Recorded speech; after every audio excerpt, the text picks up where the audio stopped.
हिंगोली शहरात मकर संक्रांतीची धामधूम, बाजारपेठ फुलवून गेली आहे.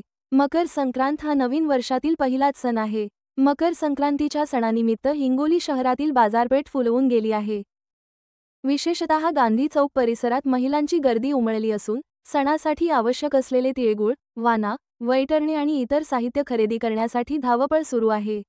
सणासाठी बाजारात विविध प्रकारचे तिळगुळ, वाण, वैतरणे, फुले आणि सजावटीच्या वस्तू उपलब्ध आहेत. या सर्व गोष्टींमुळे बाजारपेठ रंगतदार झाली आहे. महिलांना आवडणारे विविध प्रकारचे वाणे, नवीन डिझाईनचे वैतरणे आणि पारंपरिक पद्धतीने बनवलेले तिळगुळ बाजारात मोठ्या प्रमाणात आले आहेत. यावर्षी बाजारात वाणांना विशेष मागणी आहे.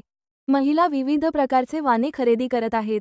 तसेच पारंपरिक पद्धतीने बनवलेले तिळगुळ देखील महिलांच्या पसंतीस उतरत आहेत. सणासाठी आवश्यक असलेले हे सर्व साहित्य खरेदी करण्यासाठी महिलांनी बाजारपेठेत गर्दी केली आहे. यामुळे बाजारपेठेत गर्दी वाढली असून व्यापारी वर्गही समाधानी आहे.